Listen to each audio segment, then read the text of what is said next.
Hello,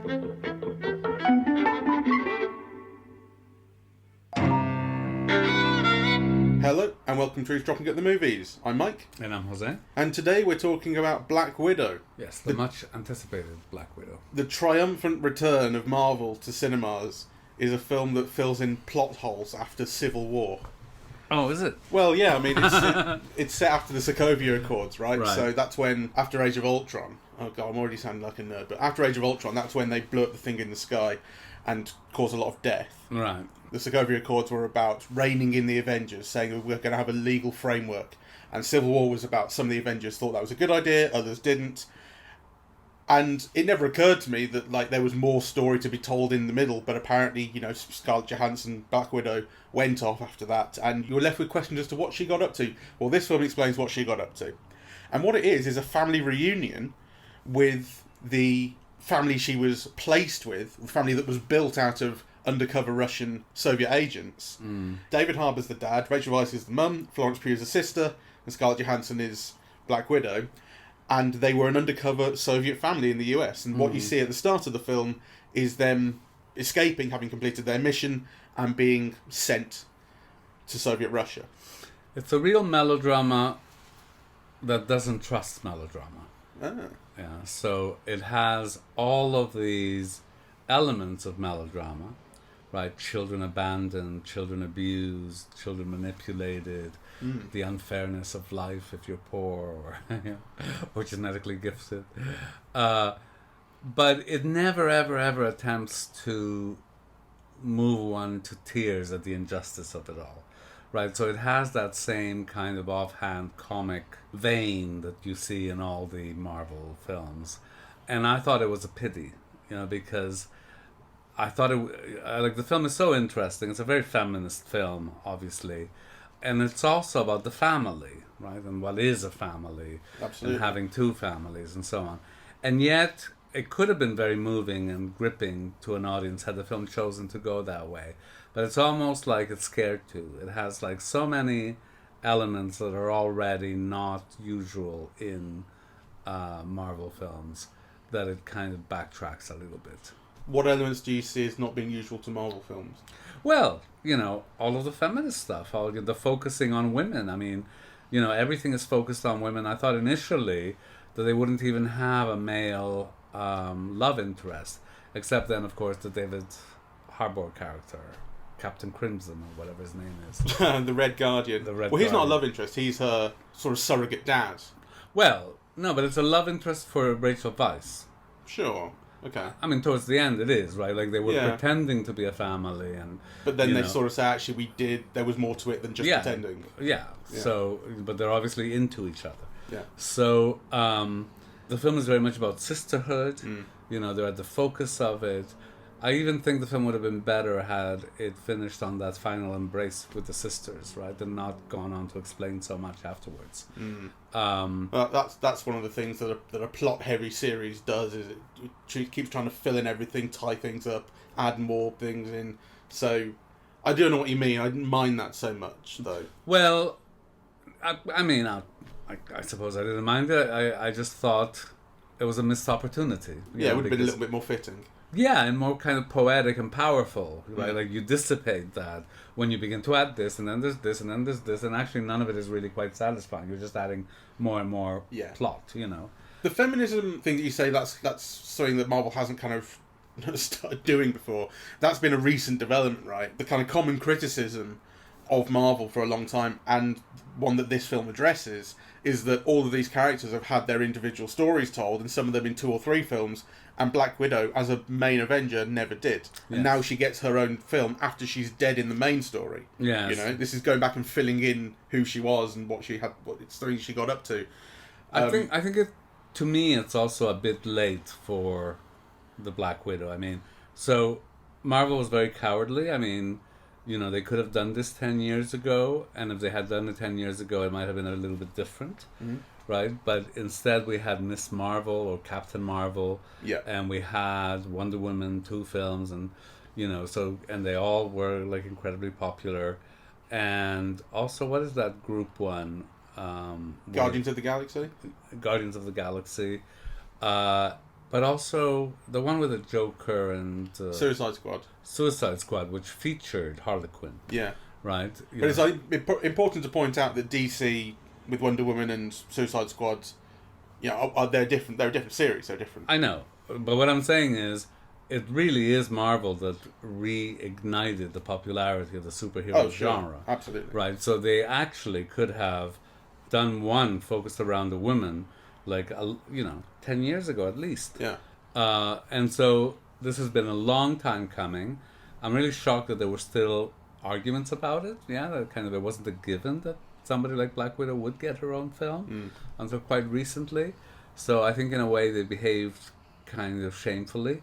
I also think that, so what I'm thinking aloud here, but what I'm saying about the missed opportunity is, I remember reading, Black Widow comic books or Black Widow in comic books, because there was a while when she, in the 70s, in which she seemed to appear in many of them. And of course, the thing about her is that she was almost like a Bond Russian spy. Yeah, right? So it was like her ability to seduce and, and fight. But, her femme fatale characteristics, that were often kind of highlighted in those comic books. And I would have liked to have seen, and this, might just be a prejudice of mine, but I would have liked to have seen kind of Scarlett Johansson draw on, she has done quite a bit of this, and she is like a femme fatale character. But also it's a way of highlighting women's brains, rather. So it's not just sexual desirability, right, in a character like the Black Widow. It's sexual desirability tied to brains, yeah? And I think the recent iteration of Black Widow is too fight-heavy and too little attention to brains.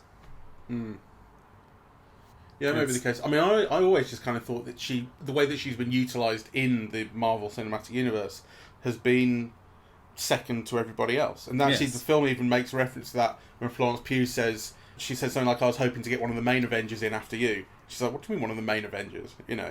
So, you might have a point that her intelligence in particular is something that's been underutilised, but she has been underutilised. And actually her sexuality has been underutilised. The main thing she has done is fight and kind of back other people up. Well, Florence was very funny about, saying that pose where you spread your legs and throw your hair back, right? Yeah. And actually, it's funny because it's true. I think she has been used sexually, and I believe there are stories about Scarlett Johansson having to fight, her, the use of her merely as, an object of desire. But I think it's unfortunate that has been overcome only in relation to physical fighting skills, or whereas actually I think there's a lot more that could be done with just being smart. Yeah, there are a number of themes in this film that seem to be kind of generally related, but also quite generally expressed, and these are themes to do with individual thinking and the abuse of women and control of women, control of actions, and they kind of, these are separate things, but they also tie together. One of the themes that I thought the film was going to really leap at that would be a way of tying it together is the idea of America versus the Soviet Union, and actually it did less of that than I thought. The reason I thought it was going to do a lot of it was because at the start, in the pre-credit sequence, when the young girls, they're like 6 and 9 years old or whatever at the time, are being taken out of Ohio, where they've grown up in this spy family, this undercover family. They've been taken back to the Soviet Union. In fact, they're going to be taken to the Red Room, which is this indoctrination of women kind of place where they turn into the Red Sparrows, if you like. Natasha, Black Widow, she says, I like it in Ohio, I like it, and I thought this is going to be this kind of, well, that's, because she's American, and and the thing about America is freedom. And it's freedom of thought, Americans are very keen on their freedom, and the Soviet Union, doesn't have any freedom, and the idea of it being like a hive mind, you don't have any freedom, you can't think for yourself, you can't be your own person in the Soviet Union. Like, it's been a common theme, and it's not to say that it's never been true, but it's always been very, very simple, to the point where it's become just a trope of the way the Soviet Union is represented in American cinema. It's just this very generalized hive mind enemy that represents this way of life that is opposite to American, the ideal American way of life, if you like, and everything that's written down in the life, liberty, and the pursuit of happiness does not exist in the Soviet Union, and that's the Soviet Union as represented on film. On American film, historically, it's like it's that simple, right? Yeah. It's not to say it's not true, but it's never very complex, and it's coding, really. It's always very self-congratulatory as well. Yeah, well, this is what I expected, more of the self-congratulatory stuff, actually, and actually, I think maybe it's just that it's because there's no real mention of America, right? These are Russian people, and even though one of them has defected to SHIELD and American and everything. These are Russian people fighting a very particular enemy of their own within the Soviet Union. So I'm glad that it didn't have this overtone that it really could have had of we're going to go back to America where things are good. It really could have had. It didn't have that. It still does have a very kind of simplified, kind of tropey version of Soviet Russia. But I do think that it brings out these ideas of control of women in fairly interesting ways. If, again, maybe a little bit simple, but still, the idea that you're talking about of sisterhood and the idea of freeing all of these women who have been brain controlled with this chemical. Yes. Well, I like that very much. I mean, so we saw it in a cinema that was quite empty, but in which there were maybe 20 boys. Yeah, like 10 or 11-year-old boys. Yeah, like I was going to say tweens. And, I mean, there were moments where I thought, this is not going down well, because, they seem to be jumping all over the place and going to buy popcorn and running here and there. And then, there were moments that the film seemed to grip them. And at the end, they all applauded, right? Which surprised me in the light of their previous behavior. And one of the things that I kept thinking throughout is, well, why are there no teenage girls at this screening? Yeah. Because it's a film that in many ways seems to be made for them, right? And also, I wonder what teen girls who have seen it think of this film. Yeah, because there were things that I thought would go down very well. There were things that I thought, what was Marvel thinking of, really? Because, there are very tactful images, yeah, but you do see like these so you're given a bit of background. These girls are abducted, right? And then there are just almost like photographic image of these, tween girls, and there's nothing sexual about the images, but they suggest it, right? They suggest like, what's the word when women are bought and sold, really? Sexual slavery. Well, that trafficking. too. Trafficked, yeah? Which has been like the bane of the world, but particularly in Europe. I mean, I've seen all these documentaries on television, from the BBC about, how Eastern European women are kidnapped and drugged and trafficked, all the way from like England to Turkey. And some of those images had those suggestions, right? The alcohol, the cigarettes. Yeah, so there was nothing sexual about them, but it kind of conveyed that sense of sexual trafficking. Yeah. And I did think this is a bit too strong for teen girls, though maybe not. Is it being used ethically? I thought it was, because I do think the film almost deals with like every major feminist issue of the last 20 years. I mean, there's the thing about forced sterilization, which the film goes to quite lengths about it. It posits the problem as being like an international one, so it's not about this culture or that culture. It's about patriarchy, right, and power. I thought that, I thought all of those things were really, in a way, quite amazing. Yeah, that kind of, I liked seeing them, but I did wonder, how they were going to go with the audience, and whether there was a gender difference in how they played, right? But obviously we didn't get a chance to see that. And as I said, I do think that I would have liked to have seen the film try to earn tears and not just laughs and thrills. Yeah, It tries to earn tears at the very end, but not with anything.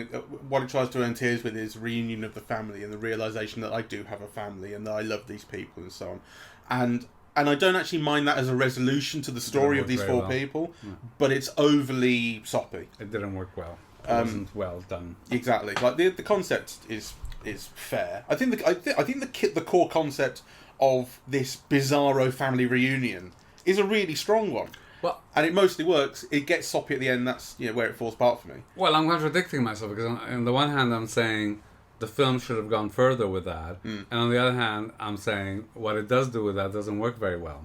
Yeah. But yet the whole film is set up around it. It's not a contradiction. I think what you're saying is the film should have done it better. Yeah, exactly. It was right to pursue it because I think it's a good idea. Because actually, the film, there are so many areas that the film is tropey, and in fact, the film refers to Bond at one point. Yes, like quite deliberately, she's watching a Bond film with is it Blofeld, whoever it is, some Russian guy. It is Blofeld. But it's doing its reference. It's saying, Bond is in this film. Bond is in Bournemouth. Bond is in all of these spy stories. So, you can't avoid it. The film is pointing that out to you. And so it has all these tropey elements. But the thing that is original to it, that I don't think I've seen before, is this idea of the family reunion. In fact, you've seen the family spy story. You've seen it in The Americans, in the TV show, for instance. But the idea of them coming back and having this kind of dual relationship as people who grew up together, and also an action spy team. That's an interesting combination that I enjoyed, and I think it was a smart. And it's more daring than that because actually, none of them, unlike the Americans, none of them are biologically tied, right? So they're all distinct people. They all have a different background. The kids obviously had no idea that these weren't their real parents at some point, right? Or that they weren't biologically related to each other, right? So, the idea that a family like the Avengers, is also made on a more nuclear level, and that the attempts to make it actually leave a residue, an emotional residue that's important. All of that, I think, was really terrific, Yeah. And I enjoyed that very much. I want to say a couple of things about the cast, because I love Scarlett Johansson, and really I think there are some shots where she's just so incredibly beautiful. I don't know who did the cinematography, but the film really treats its women well.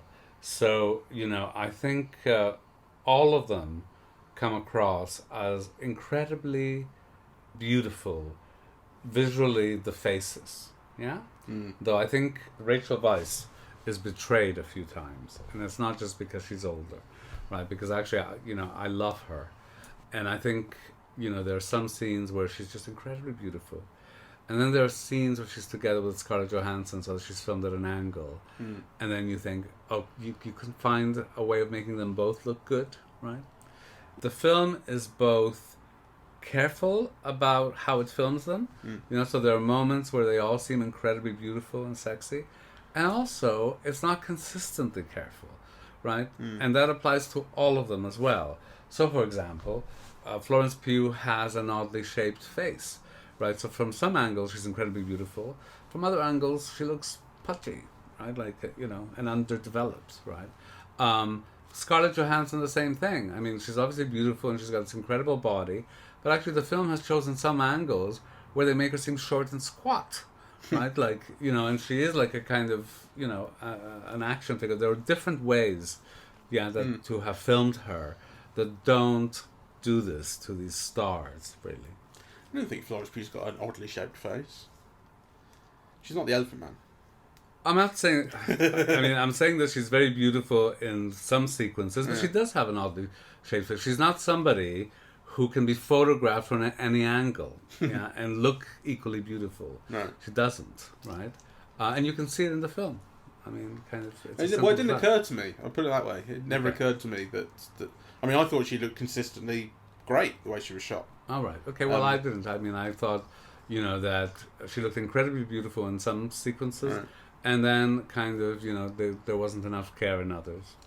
I had a few problems with. I think the film has a real problem with timing and parallel action. So the film will split up the characters and have them going off on their individual plot strands in these action sequences that then they cut between the four characters, except they don't do it. It doesn't do it consistently, and it doesn't.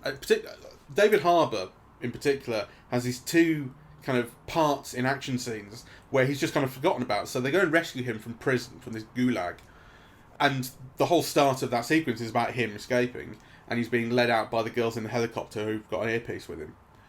And then when they get outside and there's this kind of riot, the film just forgets about him. You know, he's trying to get up to the helicopter and escape from this riot, and like that should be a consistent part of the action, but the film just forgets him for a bit. Then you catch up with him again. It also does it with him again when he fights. I think the character's name is Taskmaster, which is the mimic kind of robot-y type villain. You know, you're introduced to them. They're going to have a fight, and then there's one shot in the middle of a lot of other stuff later on where you catch up with them having a bit of a fight, and then the next time you see them, Rachel Weisz comes in and helps finish the fight, and like it's not too little precedence given to him. He is subsumed, forgotten in the action.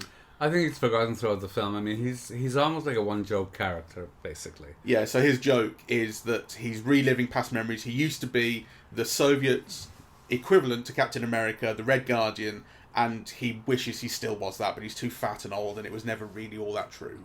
I mean, his best bit was the bit in the Russian prison at the beginning that introduced him. And then he plays the same joke over and over again.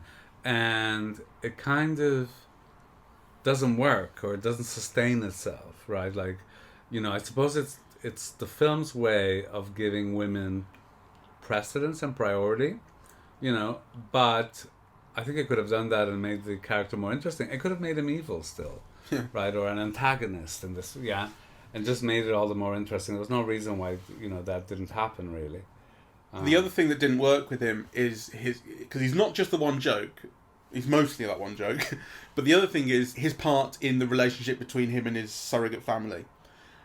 When they all come together at Rachel Weisz's place and they're talking it over and arguing and what have you. It's sort of clear that he loves the girls. And actually he did love the girls. And he cared for them as a dad. It's clear from the first shot, basically. Yeah. And that Rachel Weisz doesn't quite see it that way. But again, as the film goes on, you do get more... Understand why. Yeah, well, you understand actually it isn't necessarily the case that she didn't feel that way, but she was more about the mission or whatever it might be. But it is inconsistent, and actually it's unfair that it's kind of forgotten about, because the girls kind of reject him, right? I think fairly initially. You know, he says, "I loved you" and all this, and they feel terribly betrayed by everything that happened when they were used as kids, even though it wasn't necessarily him that was using them. You know, the explanation given wasn't very good. It was basically like, well, you know, it was the job and I had to return to it, or something stupid like that, right? Yeah. I mean, so the film is showing you him going to grab the doll, realizing that he's in danger by this gesture, and then not continuing it, right? Yeah. But the explanation that is given subsequently, it was not good. Well, I think the problem for me is that it starts off with this promising thing about the guy who did actually care for the girls and is trying to negotiate around convincing them of that and trying to work through what the relationship was and can be. That's interesting, but the film just kind of drops it to the point where at the end, when you've got Natasha walking off having realised that she has these two families now, she has her surrogate Russian family and she has the Avengers, you feel like, but you had the opportunity to actually express that with him, because he's the one who really seems to believe it at points. And it just didn't. Yeah, and actually the film does give an explanation, because he returned to whatever the organization is called, only to be immediately put in jail for 30 years or whatever, right? So there was nothing he could do, right? But his feelings are made clear. So actually to not have some better interaction between all the characters around those issues is a problem. And actually, again, very significant. You know, those scenes in the house with the family bickering are the scenes where all the boys started running off for popcorn and they were bored out of their minds, and you could tell it wasn't working at all. Yeah, absolutely. Yeah. And I thought, those scenes have real potential to be interesting and well written and so on. Actually, the problem I felt with those scenes was visual. I didn't think the film had much of a sense of how to organise the space visually and make it interesting. It just kind of sits around this table, then it separates them into a couple of different rooms, and there's just a lack of there's a lack of, I don't know, tone. I don't know what it is. I thought the action scenes lacked wit. Wit, to me, is the word, right? Because it is just big things exploding, or, you know, you're used to seeing this type of action sequence. There's nothing new about it. It's not particularly badly done, you know, but it's done without wit, right? Like, you know, there's nothing exciting or innovative or new about the way that Black Widow fights back, or, you know, something that she thinks of to defeat the machine, or, like, each of those things, it could have been like, you know, like in a dance, the step that you're not expecting, that kind of changes the thing. There was none of that, right? Like, it was very much by the book action, I thought. No, and I was also thinking about why Black Widow is boring and as a character, and I was thinking, actually, it's so normal for action heroes, superheroes, to be like pretty po-faced. You know, so I was thinking she has no banter, right? So when she's hanging out with Florence Pugh early on, and getting to know her again, I suppose, Florence Pugh, as you said, is taking the piss out of her. She's saying, I loved her. And Scarlett Johansson, Black Widow, has no banter. She has no comeback. It's when she says, why'd you do this this pose, as you said, you're getting down on the ground and lifting your head up. Why'd you do this all the time? It's like you think people are watching you. And instead of coming back with a line, what she says is something like, I was trying to do good. And you're like, that's not banter. No. Boring. But then it made me realise, like, this isn't just a problem with Black Widow. Actually, every Marvel character, apart from Tony Stark, has no banter. And the reason that the Avengers films work when they get together is because what Tony Stark does is just walk around antagonising everybody. Yes. If he wasn't there to put a bit of life in, it really wouldn't work the same. Well, though I don't know. I mean, I saw Ant-Man recently, and it is full of jokes. Oh yeah, Ant-Man's got a bit of that. So no, they do have jokes. I mean, I'm not saying that, but actually, the main characters aren't the ones who bring it a lot of the time. It's the sidekicks and it's the villains. They're the ones who have fun. No, it's true, and it's a shame in particular about this film, because actually, I think this is a film that shies away from the Black Widow's sexuality. I think, you know, it's almost like they made a project of not sexualizing her.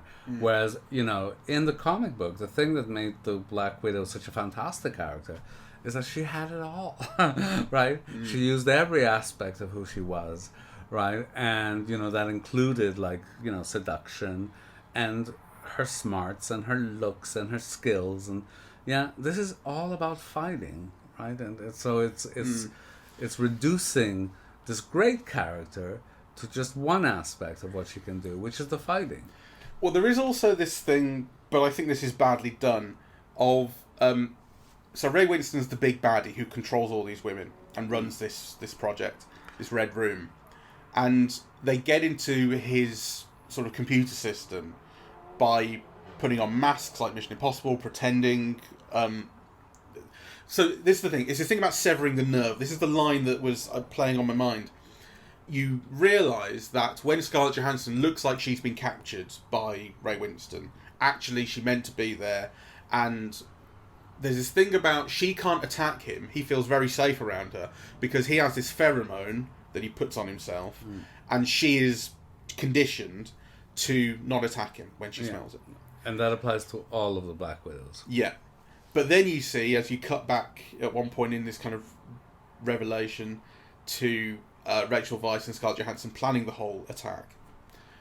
They know this, and there's this thing about you have to sever the nerve, right? Sever the nerve that actually makes the olfactory system function in this way. If you can sever the nerve, so I was thinking, have they actually severed the nerve? Because I mean, literally, physically in her brain, because that line comes up when you see a close up of Scarlett Johansson's face with blood running out of her nose.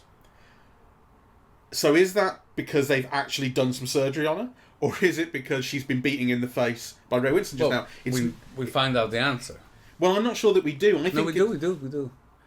Yeah, because it actually hasn't been severed, and then she's got to bang her own head to sever it. Well, yeah, but the thing is, then she says a line that's something like, "I have to finish it myself" or something, which is like could imply that they did try and do this and they didn't get it right. To me, that was all very unclear, actually. Well, because no, I thought, I mean, to me it was clear because he'd yeah, hit her. She was taunting him to hit her, right? With the idea of severing that nerve, and then she has to do it herself. I guess that because must be it. He didn't beat her up well enough. I think you must be right there, because but actually that still makes no sense, because how would you rely on being hit in the face by a cockney? Like, that would sever this one particular nerve that you need. That's nonsense. So the point is, I think that was very badly explained and badly expressed, because I also thought that maybe sever the nerve could be metaphorical, like sever his connection to all these women that he controls. I thought that's what it could also mean. That's why I just think I thought that is really badly done. Whatever they were trying to do hasn't worked. I think that is true of the film as a whole, because, you know, that bit where she goes off to Iceland, right, and, you know, and they give you all this explanation, which, you know, normally is the basis for suspense, yeah? It sets up a horizon of expectation for the audience, right? You have, you know, this much fuel, this much, you have to change the toilet in this time, yeah? And then in, like, 1 second, everything changes, right? Yeah. And then she's driving her car, and then this thing comes out of nowhere, right? And I thought, yeah, like, kind of, you know, that's just not on, really, and it's not fair, and, like, you have the rug thrown from under you as an audience, and then all of these things kind of seemingly to come out of nowhere, right? So I thought that was all very, very poorly done. I'm not sure I agree with that.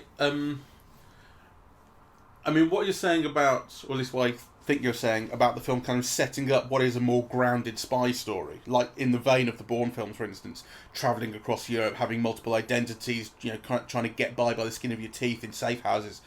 That is what, like, ends at that point where the car explodes. You know, then you're just into more action, basically, and more sci-fi. That's true, but I'm just saying the film could have made more of that, right? Because, you know, she arrives in Iceland, and in 1 second she's out of Iceland because she's had the fight with this machine, and so on. I think so. You know, like the idea that the film is setting up what is going to be this particular type of film, and then doesn't do it, is a little bit disappointing, because I liked where it was going with that style and that tone. But I don't think it's unfair I don't think the car explosion is unfair.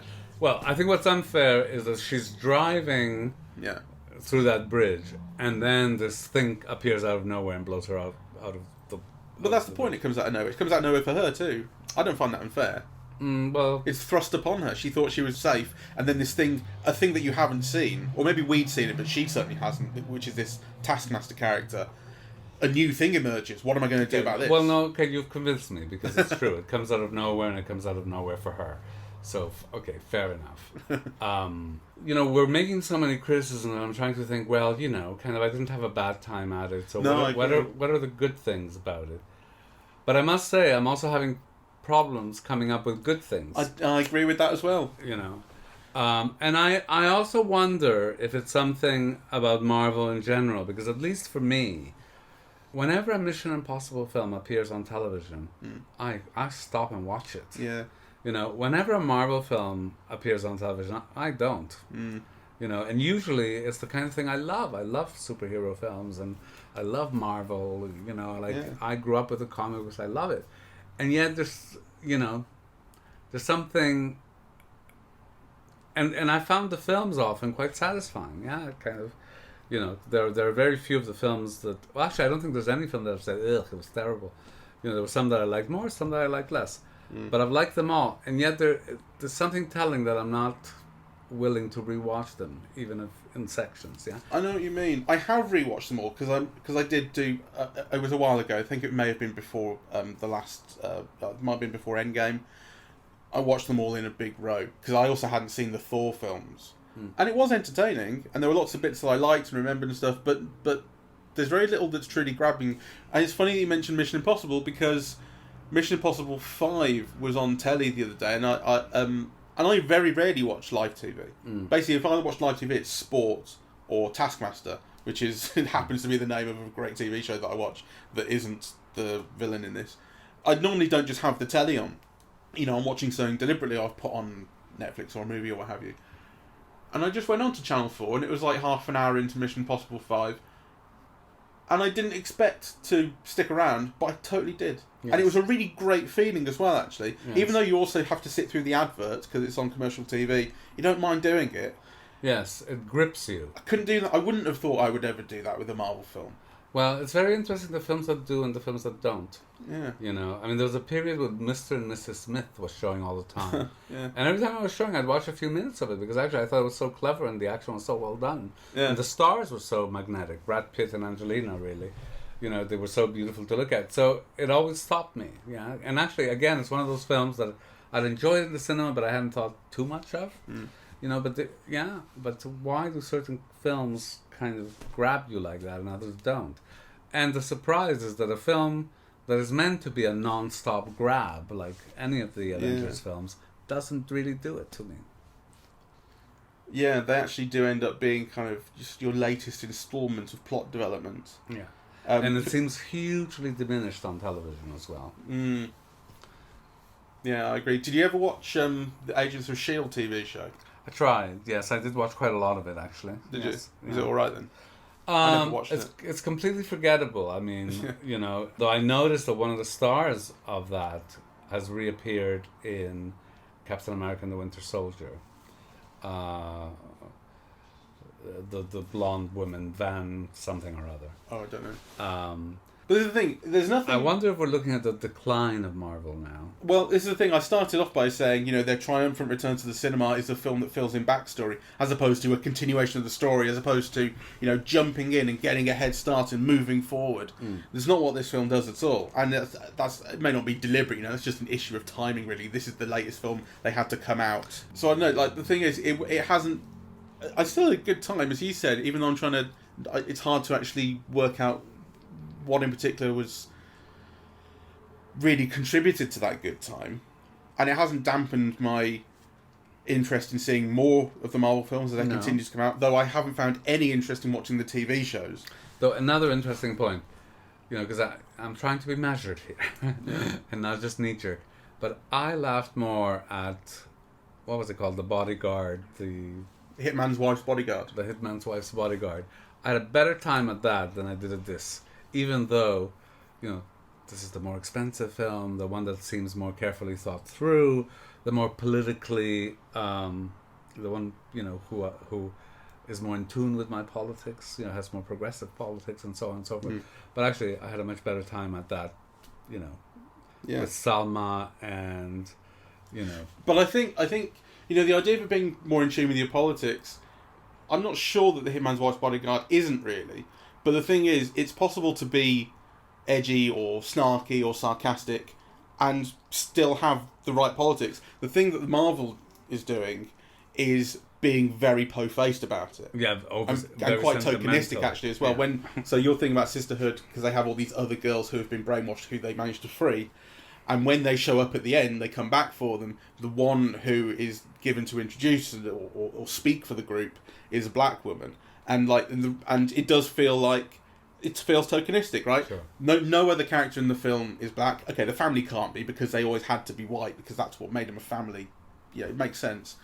But like the one opportunity that a different character has, they go, okay, well, she must be black, and it really it's like that bit in Endgame where all the women get their one moment to, you know, remember when they're getting, is it the glove?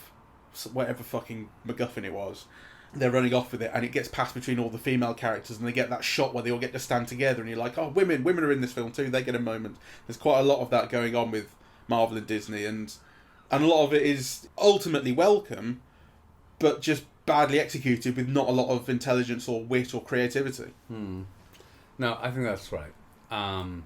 So anyway, a pity. Yeah, like a pity, but still we had a good time. I could recommend it. You know, it's a nice time at the cinema. Yeah, it wasn't bad. Do you know what I mean? I know, but I think that's not good enough, really, because, you know, there are very, very few films that I get so bored at or, you know, that I want to walk out of the cinema. Yeah. Oh, is that what you felt with this? Well, no, I didn't think it was I didn't think it was horrible. Yeah. But I just think it wasn't good either. Like, you know, of all of these films that I've seen recently, The Hitman's Wife's Bodyguard, the latest Fast and Furious, you know, I actually would rank this lowest. Well,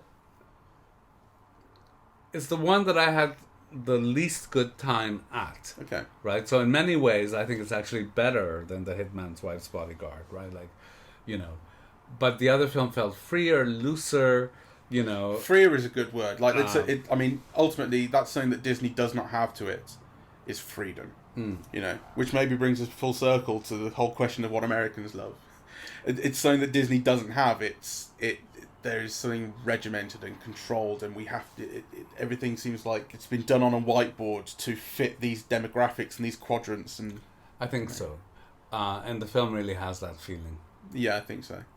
So I would just say that, you know, I do recommend that people see it. I think it's a film that I see will attract a lot of writing. It's Scarlett Johansson. She's terrific. It's got a terrific cast, I think. So there are many, many reasons to see it. I just wish it had been a bit better. And a bit earlier. I mean, it's like an overdue course correction. Yes. And it feels almost insulting considering that in the main storyline, Scarlett Johansson's character is dead. No.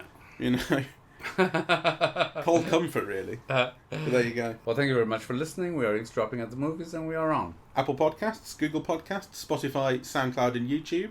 Our social media is Facebook and Twitter at Eavesdrop Movies, and our website is eavesdroppingatthemovies.com. Bye-bye. Bye-bye.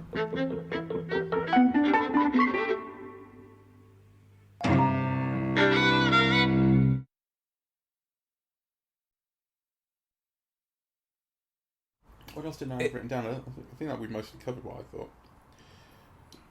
The opening credits, which you may not remember even, but they're quite trippy, and there's some. I mean, I thought, is it too much to refer to Russian montage in the way they're edited? And it might be, but still, I thought there's some really interesting use of visual design in these images, and the way because that's when you're really in the mode of these are Russian spies, and they live inside this kind of world of lies, you know.